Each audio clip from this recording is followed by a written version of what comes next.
लोग chapter number 13 statistics में आगे बढ़ते हैं। ये हमारी क्लास नंबर 4 है। अगला क्वेश्चन है व्हाट इज मीडियन?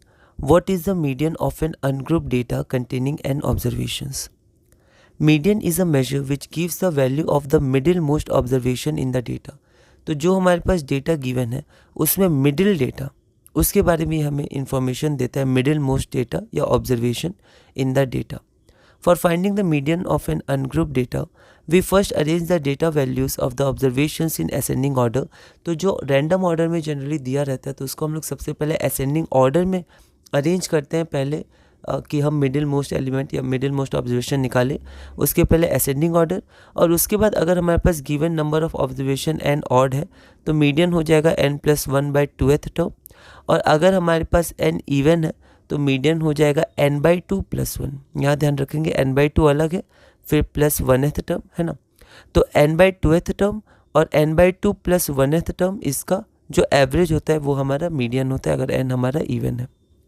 अगला क्वेश्चन है find the median of the following data which gives the marks out of 50 obtain by 100 students in a test.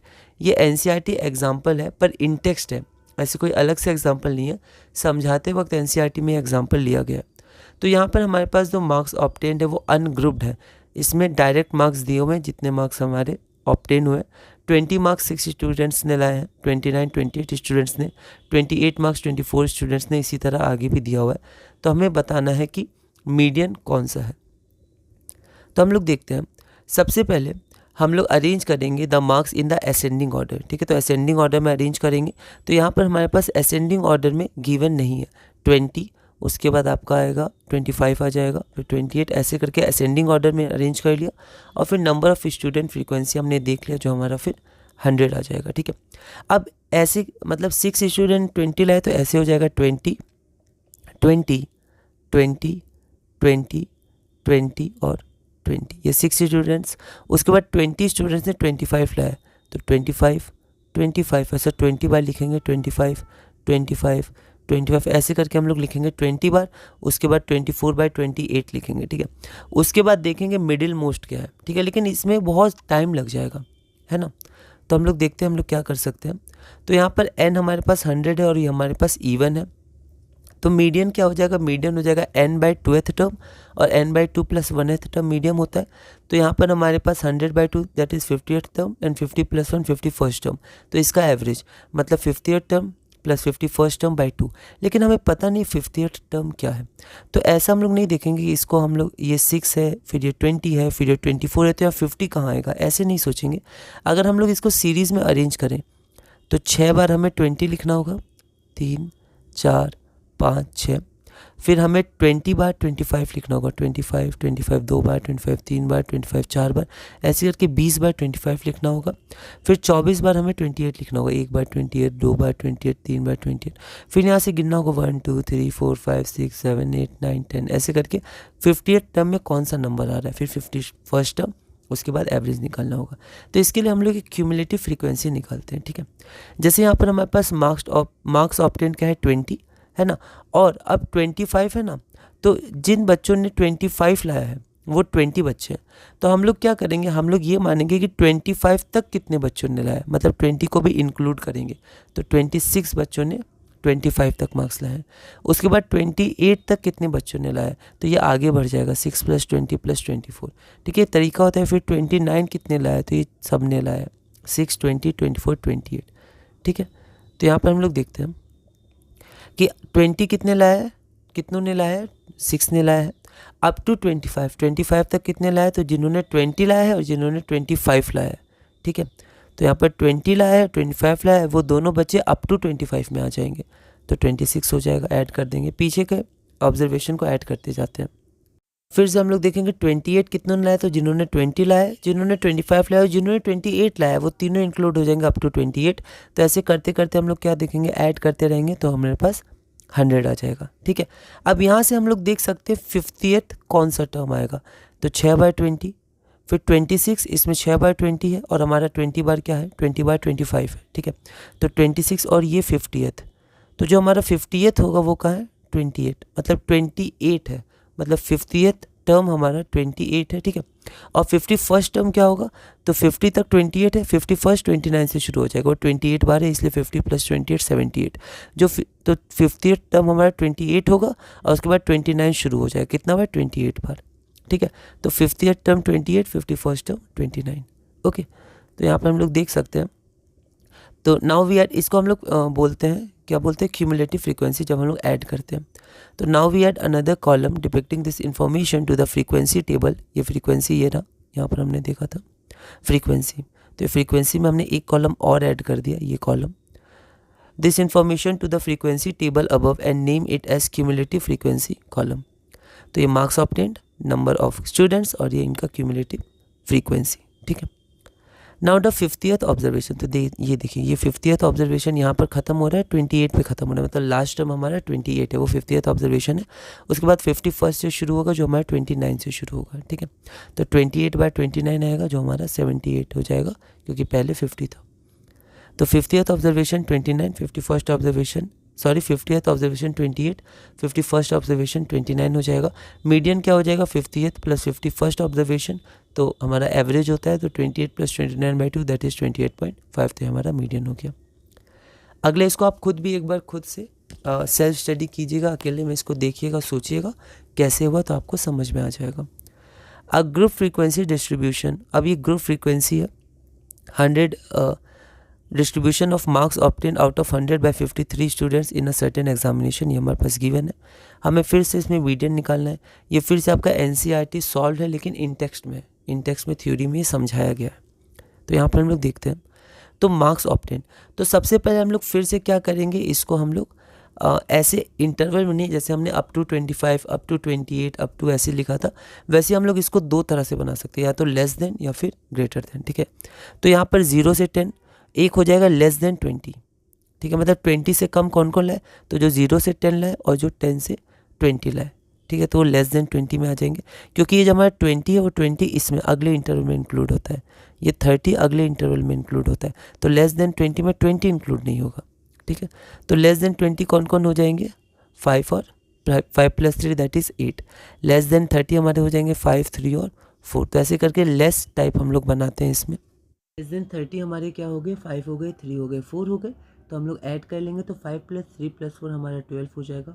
Less than 40 उसी तरह 15 हो जाएगा, ऐसे करके लेस देन 100 हमारा 53 हो जाएगा, ठीक है। तो इसको हम लोग क्या बोलते हैं, तो इसको हम लोग बोलते हैं cumulative frequency distribution of less than, क्योंकि हमने लेस देन में आगे बढ़ा है। Here 10, 20, 100 are the upper limits. यहाँ पर देखिए upper limits of the respective class intervals. तो अपर लिमिट्स हो गए 10 मतलब 0 से 10, और 0 से 10 में 0 लोअर लिमिट होता है, 10 अपर लिमिट होता है। लेस देन 20 ये जो क्लास इंटरवल 10 से 20 का था, तो 20 अपर लिमिट था, तो ये सब अपर लिमिट्स है हमारे पास, ठीक है। उसके बाद हम लोग देखते हैं, ऐसे हमारा मोर देन हो जाएगा, तो मोर देन 0 और इक्वल टू 0, क्योंकि ये 0 है वो इंक्लूडेड है, इसलिए इक्वल टू भी लेंगे, क्योंकि 0 हमारा लोअर लिमिट है। अगर इसको हम लोग देखिए 0 से 10, तो लोअर लिमिट इंक्लूडेड होता है, तो इसलिए मोर देन 0 या इक्वल भी है, इक्वल टू 0। उसी तरह मोर देन और इक्वल टू 10, तो 10 हमारा ये जो इंटरवल है वो हमारा 10 से 20 तक है। तो अगर ये इंटरवल हमारा 10 से 20 तक है, तो 10 हमारा क्या हो गया, लोअर लिमिट हो गया। तो हम लोग लोअर लिमिट जब लेंगे, है ना, यहाँ पर जब मोर देन लेंगे तो हमें घटाना पड़ेगा, क्योंकि मोर देन 0 तो सबका आएगा। 53 के 53 स्टूडेंट या तो 0 लेंगे, 0 से ज़्यादा लेंगे, नेगेटिव मार्क्स तो लाएंगे नहीं, ठीक है। मोर देन 10 क्या हो जाएगा, तो हम लोग धीरे धीरे घटा दे जाएंगे। 5 हम लोग इसमें से हटाएंगे, यहाँ देखिए, तो पहले हम लोग 5 हटाएंगे, उसके बाद 3 हटाएंगे, उसके बाद 4 हटाएंगे, ठीक है। 5 हटाए, 3 हटाए, 4 हटाए, ऐसे करके हम लोग इसको निकाल सकते हैं। आगे हम लोग देखते हैं, तो यहाँ पर हमारा आ जाएगा मोर देन 90 और 0, तो यहाँ पर देखिए 8, लास्ट वाला 8, तो आपका हो जाएगा मोर देन 90, 90 इंक्लूडेड है, मोर देन और इक्वल टू 90, जो हमारा 8 आ जाएगा। तो हमारा 8 आ गया, यहाँ पर आप देखिए मोर देन टाइप में। तो इस तरह हम लोग क्यूमुलेटिव फ्रीक्वेंसी के दो टेबल बना सकते हैं, या तो लेस देन टाइप या फिर more than type. This table is also known as cumulative frequency distribution of the more than type. तो मोर देन टाइप का हमने डिस्ट्रीब्यूशन बनाया। हियर 0, 10, 20 ऐसे करके 90 क्या होता है, लोअर लिमिट होता है आपका रिस्पेक्टिव क्लास का, इसलिए हमने इक्वल लिया, क्योंकि लोअर लिमिट इंक्लूडेड होती है उस क्लास इंटरवल में। अपर लिमिट्स आपका अगला क्लास इंटरवल में, जब वो लोअर लिमिट बन जाता है अगले लिमिट में, मतलब अगले इंटरवल में, तब वहाँ जाके वो इंक्लूडेड होती है, ठीक है। आगे हम लोग बढ़ते हैं कि अब हम लोग क्या करते हैं, यहाँ पर मार्क्स लिख दें, यहाँ पर फ्रीक्वेंसी लिख दें, यहाँ पर हमने क्यूमुलेटिव फ्रीक्वेंसी लगा दिया ऐड करके। Less than type generally add करके आसान होता है, तो हम लोग ने ऐड करते गए हम लोग, लास्ट में आपका 53 आ गया। अब मीडियन क्लास, अब हम लोग देखते हैं मीडियन कैसे निकालेंगे, मेन फार्मूला के अब हम लोग तरफ आगे बढ़ते हैं। तो मीडियन क्या होता है, जो बीचों बीच की वैल्यू होती है, लेकिन यहाँ पर इंटरवल्स है, तो सबसे पहले हम लोग बीच का इंटरवल फाइंड आउट करेंगे। तो किसका हेल्प लेंगे, हम लोग क्यूमुलेटिव फ्रीक्वेंसी का लेंगे। अनग्रुप डेटा पे भी हमने देखा था क्यूमुलेटिव फ्रीक्वेंसी का हम लोग हेल्प लेते हैं, क्योंकि हम लोग क्यूमुलेटिव फ्रीक्वेंसी में हम लोग इंडिविजुअली उसको क्या करते हैं, सेपरेट करते हैं। जो नॉर्मली हैंड से करेंगे तो फिर बहुत मुश्किल हो जाएगा। तो यहाँ पर हमारे पास 53 है, टोटल ऑब्जर्वेशन के 53, तो हमारे पास जो n/2 मतलब बीचों बीच n/2, ठीक है, तो हमारे पास n/2 कितना हो गया, 53/2 दैट इज 26.5। तो यहाँ पर हमारे पास n/2 हो गया 26.5। तो अब हम लोग उस क्लास को चुनेंगे जिसका क्यूमुलेटिव फ्रीक्वेंसी इससे ज़्यादा हो। तो यहाँ पर देखते हैं 26.5 से किसका ज़्यादा है, 29, 38, 45, 53। तो यहाँ तो 4 हो गए, लेकिन जो नियरेस्ट हो, ठीक है, नियरेस्ट टू 26.5, तो हमारा वो 29 है। तो यहाँ पर हमारा मीडियन क्लास हो जाएगा वो क्लास जिसकी क्यूमुलेटिव फ्रीक्वेंसी 29 है, जो कि हमारा 60 to 70 है। तो यहाँ पर जो हमारा 60 to 70 है, इसकी जो हमारे पास क्यूमुलेटिव फ्रीक्वेंसी है वो हमारे पास 29 है, जो ग्रेटर देन n/2 है दैट इज 26.5, और नियरेस्ट भी है, क्योंकि ग्रेटर देन तो ये तीनों भी है। में नियरेस्ट कौन है, मतलब इन चारों में ये चारों ग्रेटर है, नियरेस्ट क्या है 29, तो ग्रेटर देन भी होनी चाहिए और नियरेस्ट टू भी होना चाहिए n/2, ठीक है, उसको हम लोग मीडियन क्लास बोलते हैं। तो इस मीडियन क्लास हमारा 60 to 70 है, यहाँ पर क्यूमुलेटिव फ्रीक्वेंसी 29 है। तो अब मीडियन का फॉर्मूला होता है L प्लस ब्रैकेट में n/2 minus CF divided by F into H। तो यहाँ पर हमारे पास जो L है वो L क्या है, lower limit of the median class. तो मीडियन क्लास की लोअर लिमिट, मीडियन क्लास हमारा 60 to 70 है, तो L की वैल्यू हमारे पास क्या हो जाएगी, 60 हो जाएगी लोअर लिमिट। उसके बाद n हमारा नंबर ऑफ ऑब्जर्वेशन है, और तो वो 53 और n/2 निकालना है, तो n/2 हमारा ये हो जाएगा 26.5। उसके बाद CF हमारा होता है क्यूमुलेटिव फ्रीक्वेंसी, लेकिन किसका, मीडियन क्लास का नहीं, मीडियन क्लास का प्रीसीडिंग क्लास, मतलब एक पहले। तो यहाँ पर एक पहले कौन सा है, आप देख सकते हैं 60 to 70 है, तो 50 to 60 हो जाएगा, उसका क्यूमुलेटिव फ्रीक्वेंसी 22 है। तो CF हमारा कितना हो जाएगा, प्रीसीडिंग क्लास का 22 हो जाएगा। तो यहाँ पर CF की वैल्यू हमारे पास 22 होगी। उसके बाद F फ्रीक्वेंसी है, तो फ्रीक्वेंसी होती है मीडियन क्लास की फ्रीक्वेंसी, मीडियन क्लास 60 to 70 है, तो इसकी फ्रीक्वेंसी हमारे पास 7 होगा, ठीक है।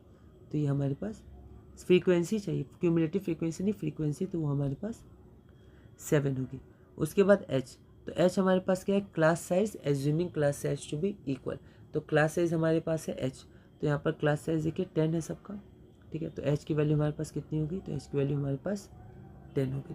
अब बस इसको हम लोग क्या करेंगे, इस फॉर्मूला में सब्स्टिट्यूट कर देंगे, मतलब इस फॉर्मूला में पुट कर देंगे ना, सब्स्टिट्यूट की जगह हम लोग पुट वर्ड यूज़ करेंगे, क्योंकि सब्स्टिट्यूशन फिर अलग हो गया है ना, उसकी जगह मतलब क्या होता है, कोई और वेरिएबल जनरली हम लोग बोलते हैं सब्स्टिट्यूट करें।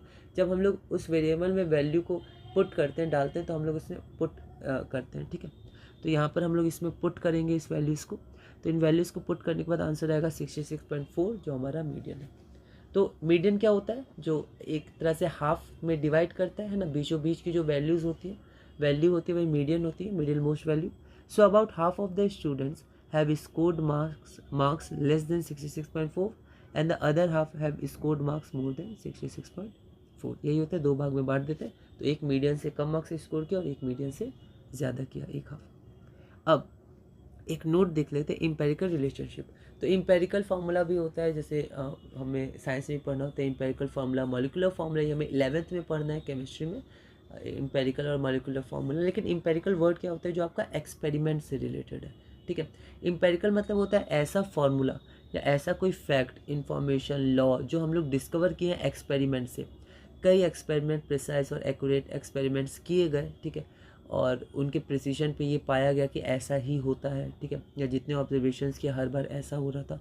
तो जो ऑब्जर्वेशंस पे हों, जो एक्सपेरिमेंट से हमें पता चले, जो फैक्ट्स या फार्मूलाज या कोई भी बात, और लेकिन वो थियोरेटिकल ना हो, थियोरेटिकल फ्रेमवर्क, उसमें फार्मूलाज, प्रूफ्स, ये सब ना हो, वो ऑब्जर्वेशन और एक्सपेरिमेंटेशन पर आधारित हो, उसको हम लोग बोलते हैं इम्पेरिकल रिलेशनशिप। तो ऐसे एक इम्पेरिकल रिलेशनशिप है between the 3 measures of central tendency. तो 3 मेजर्स हमें पढ़ना है, हमने पढ़ा मेरी क्लास 9 में, इन्हें हम लोग कहते हैं मीन, मीडियन, मोड को। 3 मेजर्स ऑफ सेंट्रल टेंडेंसी, तो ये 3 होते हैं, मीन, मीडियन, मोड, ये 3 हैं। तो उसमें 3 मीडियन बराबर मोड प्लस 2 मीन होता है। तो ये पता चला एक्सपेरिमेंट, मतलब इसके वैल्यूज़ पुट किए गए, अलग अलग वैल्यूज़, और देखा गया। तो हमेशा जो हमारे पास 3 मीडियन होता है वो हमारे पास मोड प्लस 2 मीन होता है, ठीक है। तो इसी के साथ हमारे ये चैप्टर पूरा होता है। क्लास 4 हमने पूरी की।